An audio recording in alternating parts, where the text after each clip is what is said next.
The Amazing Spider-Man, issue number 28. The Menace of the Molten Man. On his way to school this morning, Peter Parker is hailed by no less a personage than the principal himself. Thus, our story begins with the savage impact of a falling feather. Just a moment, Parker. I'd like to have a word with you. Uh-oh, I had a hunch you wouldn't forget about that little fight I had with Flash and his stooges the other day. I just wanted to tell you that Flash Thompson explained that you were not at fault during that fight the other day, so we'll forget the entire matter, son. Wow, well, Flash is the best enemy a guy ever had. Thank you, sir. I appreciate your telling me. There's Liz Hilton. I bet she had something to do with Flash getting me off the hook. Liz, hold on a minute. It's Peter. I wanted to thank you for standing up for me last week. Liz, is something wrong? No, nothing at all. Then why the cold shoulder? I can feel the chill clear across the hall. I'm sorry, Peter. I haven't time to talk now. Peter? She never called me that before. It's always been Petey. I wonder what's bugging her. And just before graduation, too. Smatter, useless. Can't you tell when a chick writes you off? You've had it, Parker. Well, since when did you become the Dear Abby of Midtown High? Whoop, I almost forgot. I owe Fearless Flash a vote of thanks. By the way, Big Mouth, I appreciate you squaring things with Principal Davis for me. Forget it. I didn't do it for you. Flash Thompson doesn't let any meatball take the rap for him. As far as I'm concerned, the sooner they bounce you out of here, the better. And if you don't stay away from Liz, I might do the bouncing myself. Now I see why you're so popular, Flash. It's because of your gentle nature and sunny disposition. The poor knucklehead doesn't know if he's being praised or panned. A few hours later. Because it's so close to graduation, the senior class can leave early to give you time to attend to your gowns, caps, and other odds and ends. Not to mention a certain Spider-Man costume which I've got to get back by hook or crook. Say, Liz, before you head for home, how's about having a soda with me? Not now, not tomorrow, not ever. Do I make myself clear? Aha! So I'm not the only one she's mad at.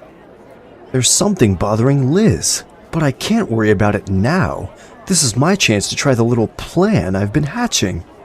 Later, at the home of Spencer Smythe, inventor extraordinary, whom you met in Spider-Man number 25, remember? Although I won the battle with Smythe's robot, I left my costume behind, but if I play my cards right, I should be able to get it back now. Hope he's in. Hello, Mr. Smythe. Remember me? Of course. You're Peter Parker, the one who talked Jonah Jameson into using my robot to try to capture Spider-Man. What can I do for you? The last time you used the robot, Spider-Man managed to win. I was wondering if you've made any improvements on it since then. No, I haven't had time. Since repairing it, I've been busy with a new project. Come in, Parker. You can look at the robot if you like, while I continue what I was working on. Good. Just what I wanted. As you know, the robot was created to relentlessly follow and capture Spider-Man, being attracted by anything that has to do with spiders. What on earth? Why would it lunge at you? Uh-oh, I was afraid this might happen. My robot would never act that way unless it sensed something spidery nearby. Can it be that you... Forget it, mister. It's this package I'm holding. Shut off the machine and I'll show you. Very well, Parker, but don't try any tricks. I can press this button again faster than you can make a move. I hate to disappoint you, but you've been reading too many science fiction stories. Wait till I unwrap this thing. Here, it's just a jar of spiders. I thought they might help you with your research. Of course. That's why my robot lashed out. I should have known a teenager like you couldn't be the mysterious Spider-Man. Phew, am I glad I thought of bringing them. Speaking of Spider-Man, I understand that you have his costume. Could I have a look at it? It might make a good photo feature for the Daily Bugle. Help yourself, Parker. It's over there. I haven't had time to examine it yet. The doorbell. That must be my assistant. And about time, too. He's a half hour late. I'll get out of your way in a minute. All I want is one look at this costume. So far, so good. I'll just switch my shrunken store-bought costume for my old one. After all, it does belong to me. And that's that. Now I'll just... Hey, what's going on?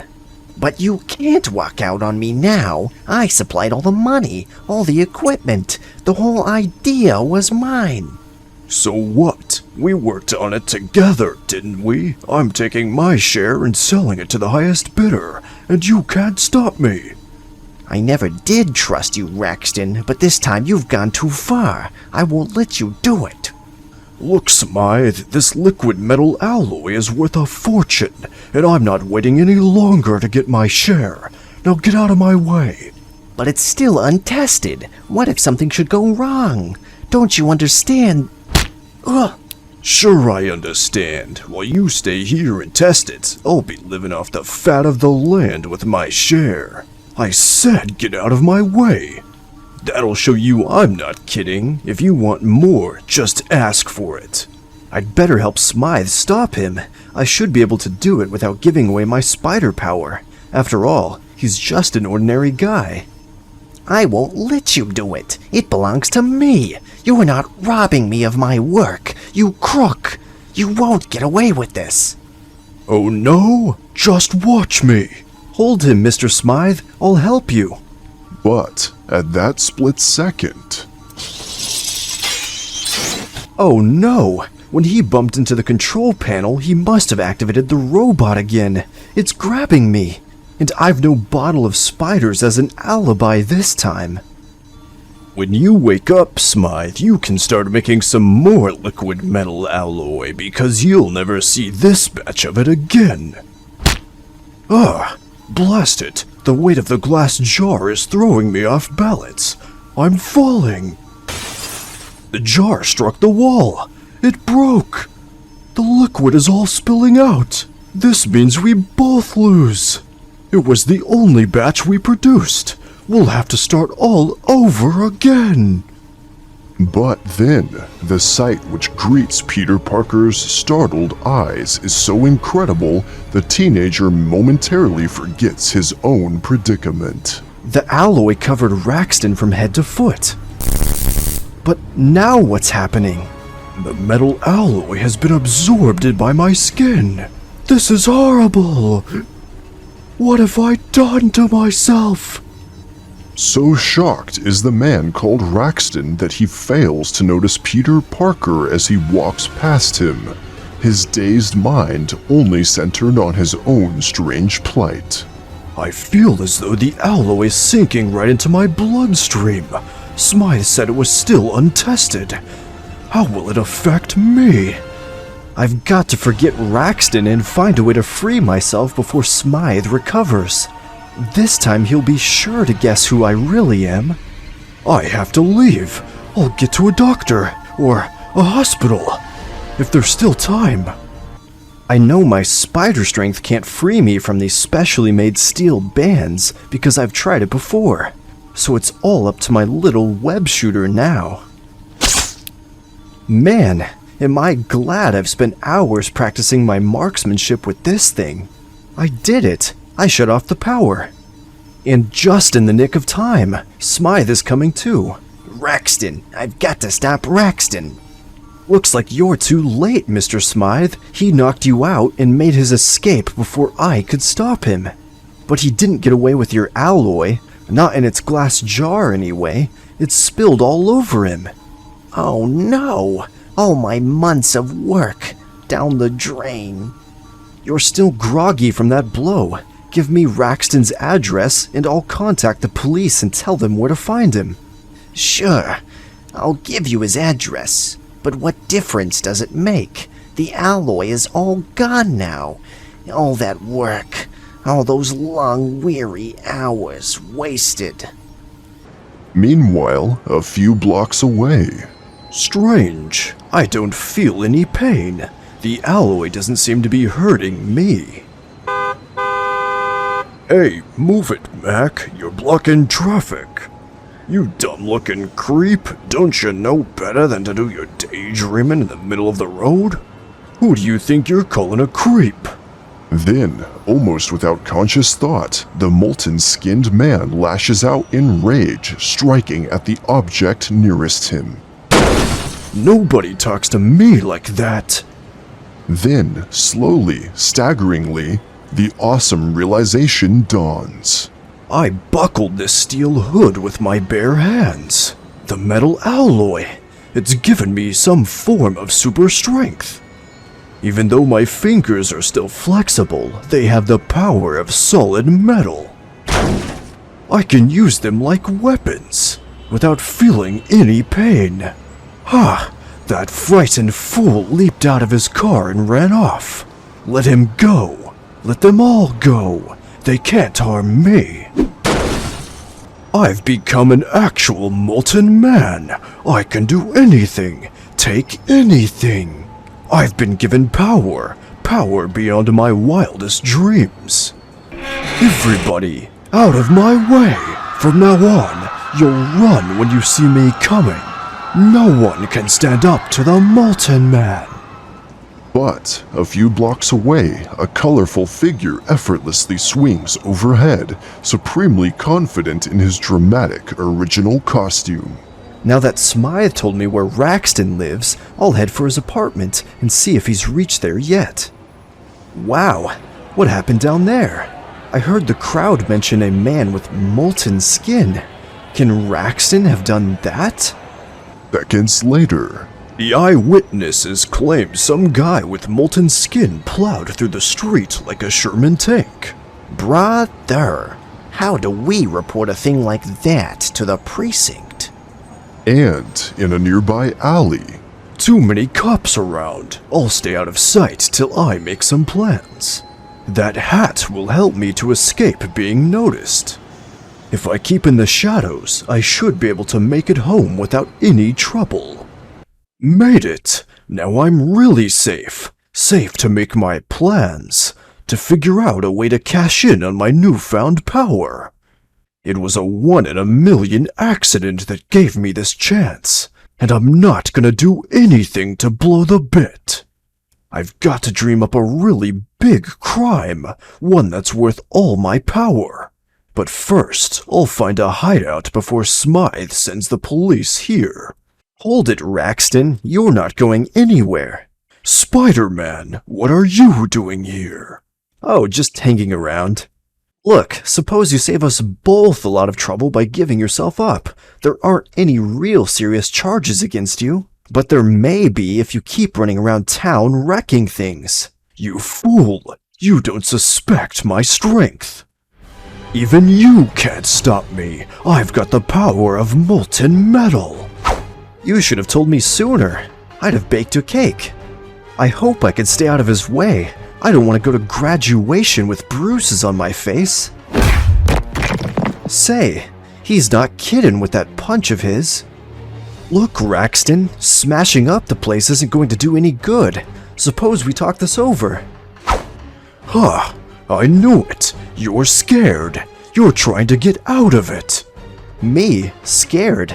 Say that again and the Superheroes Union will picket you around the clock. Now, let's you and me take a little walk to the nearest police station. Get your hand off me! You're not dealing with some cheap penny ante crook now. When I get a hold of you, I know. They all make the same corny speech. Hey, I don't like the looks of this. I couldn't budge him. He stood his ground and shook me off without half trying. Then, before the amazing teenager can recover himself, Yowf! He's got a punch like a sledgehammer. I knew I'd land one on you sooner or later. So, you were gonna skip down to the police station with me, huh? Still think it'll be that easy, wise guy? Don't let a couple of lucky punches go to your head, Raxton. You're not exactly fighting a maypole dancer. You're trying to sound flippant, but I know you felt those punches. I'll admit I wouldn't want a steady diet of them, but now let's see how you can take it. I hope your Blue Cross is all paid up, Raxton, because I'm through kidding around with you. You should be flattered, fella. I usually save this punch for celebrity-type villains. Hey, what gives? He's still standing. Now you conceited, swell-headed, loudmouthed fool! Perhaps you realize you've finally bitten off more than you can chew. He's not just chomping his gums. I'd better use my webbing. So, you're forced to resort to your artificial spider web, eh? Well, this is what I think of your webbing. And of you. It wouldn't stick to his slick molten skin. Now what do I do? Since you're in costume, I'll create a similar effect. There, from now on, everyone will recognize the Molten Man. A fight like this, I needed like a hole in the head. You can't hurt me with your fists, or ensnare me with your web. So, what do you try next, masked man? Search me. Maybe we could have a tiddly-wink contest. Very funny. So why aren't you laughing? Must you be such an eager beaver? Even Doc Ock used to stop to catch his breath now and then. When I'm through with you, you'll wish you were fighting one of your old-time pushover enemies. Now wait a minute. I feel real sentimental about my old sparring partners. So let's hear you speak a little more respectfully about them. I knew it. You're nothing but a full-time nut. And what's even worse, your punches are getting weaker and weaker. He's wrong. I'm swinging as hard as ever. But he's telling the truth. I'm just not hurting him. It's no picnic being hit by a molten fist, is it? Especially if you're kicked by a molten toe at the same time. The great Spider-Man. What a laugh. seconds later, the two combatants find themselves still trading blows above the cellar stairs, and then... I'll finish you off down here, where nobody will see it. After all, I wouldn't want to embarrass a famous crime fighter like you. That's one thing I've got to say about you, Raxton. You're all heart. If I were you, Spider-Man, I wouldn't waste my breath on those corny remarks. You'll be needing it soon. He isn't even scratched. How am I gonna stop him?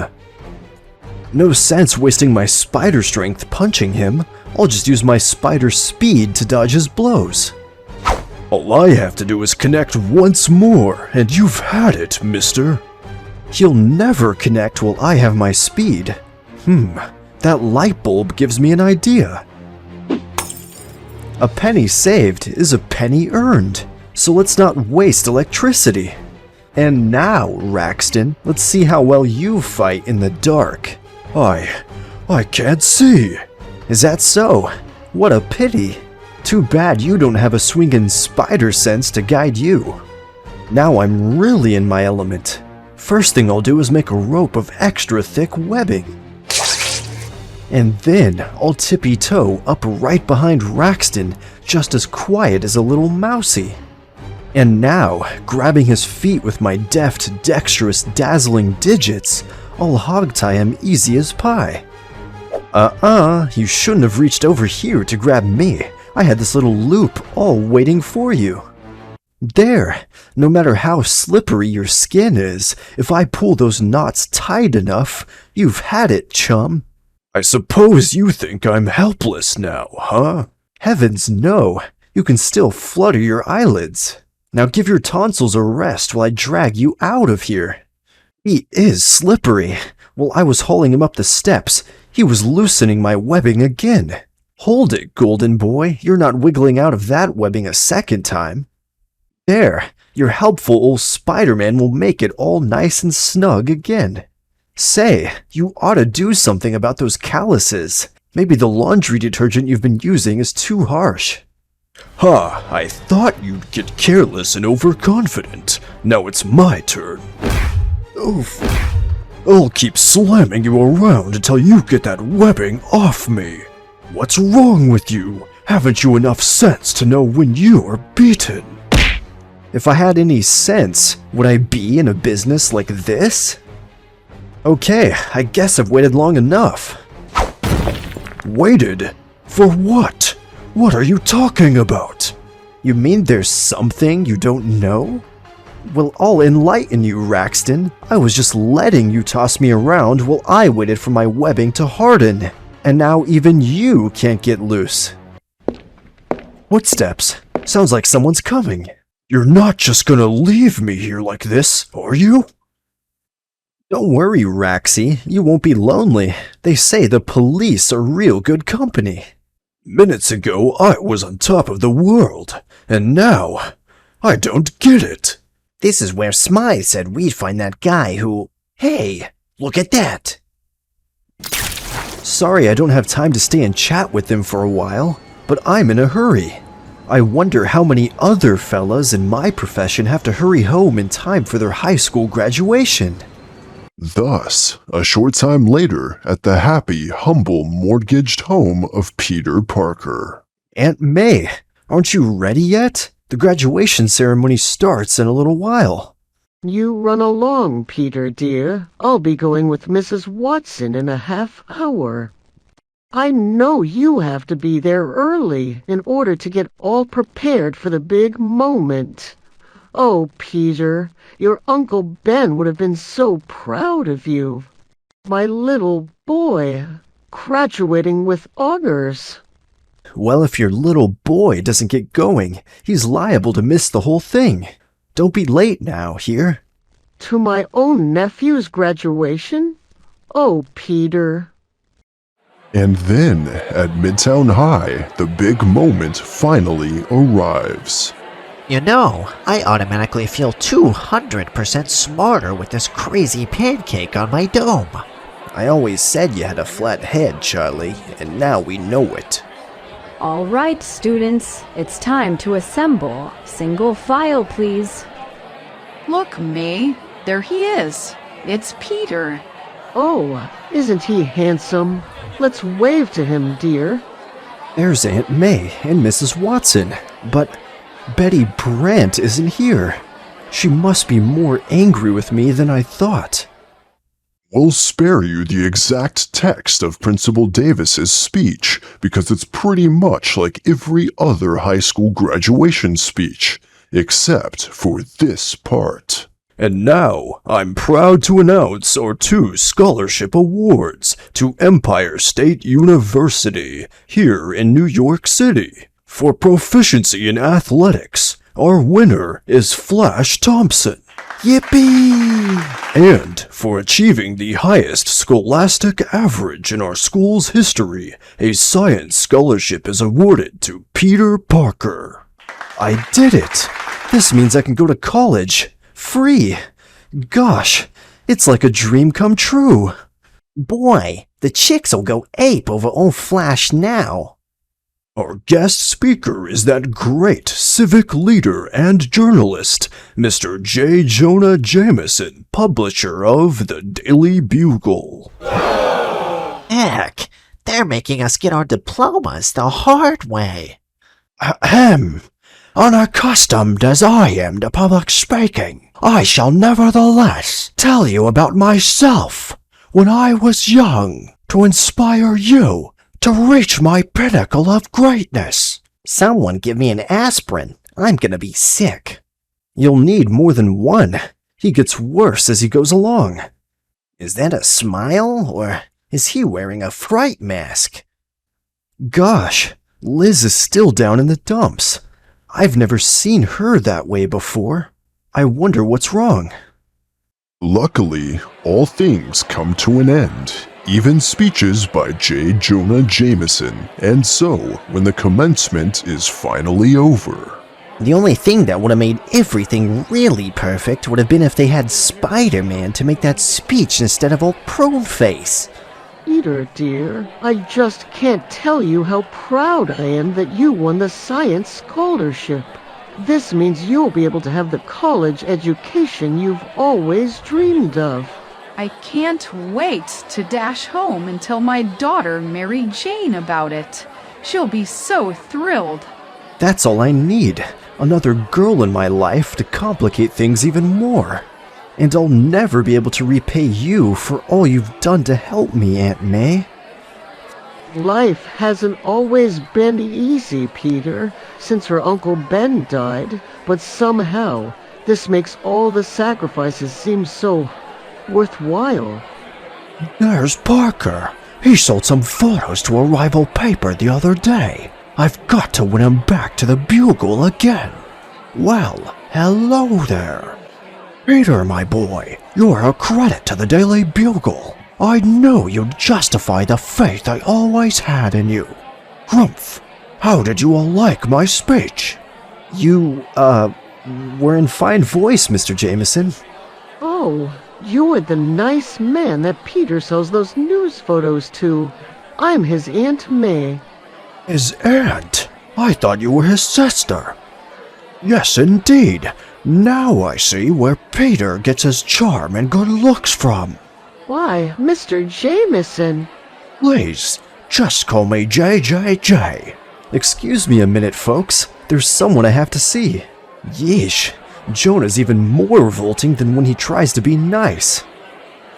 Hold on, Liz. We've known each other for years. I always thought you liked me. Why am I getting the big freeze now? Well, since we may not be seeing each other anymore, I suppose I can tell you now. My feeling for you was more than just liking, Petey. I had a crush on you, but you always seemed to prefer other girls. Betty Brant, Mary Jane Watson. But Please, let me finish. You always thought of me as just a dizzy blonde, and perhaps I am. But it's time for me to graduate out of that part of my life also. But Liz, listen, I want you to know. We're ready now, dear. My parents are waiting. I have to go now. Goodbye, Petey, and good luck. I wish we could have spoken longer. Well, it's too late now. I'd better get out of this robe. Flash is certainly having a good time. It looks like I'll be stuck with him for another few years at Empire State U. I feel so good now. I don't even mind puny Parker being in the same college as me. Jonah is still going strong. He sure must want my news photos real bad. Yes, the newspaper business is always exciting. Once I was even accused of being the Green Goblin. Oh dear, that's as ridiculous as accusing my nephew Peter of being Spider-Man. Well, I have to be running along now. Running a newspaper is a very big job, you know. Why, you're such an important man. Ah, yes, indeed I am. Now you be sure to drop around the office, Peter, my boy. Don't be such a stranger. The old phony, he can't stand the sight of me, and we both know it. And remember, I still pay top rates for exclusive news photos. Sure, but only after I twist your arm and yell and scream and beg. What a great little kidder. Such a charming, sincere, warm-hearted man. To know him must be to love him. Boy, when they have the next Academy Awards, Jonah can't miss getting himself an Oscar. I'll get my jacket and we can go. Then, as the sun begins to set and the crowd thins out, Peter Parker takes a last walk past the school which houses so many memories. But As with all of life, it isn't really an ending, but a beginning. The beginning of a new chapter in the life of the world's most amazing teenager, and of those whom fate has tossed into his web of destiny.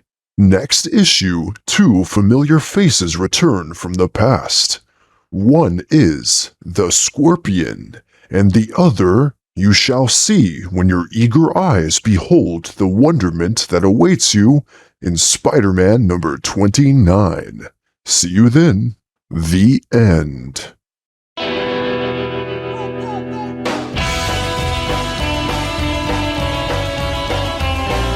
Spider-Man, Spider-Man, does whatever a spider can, spins away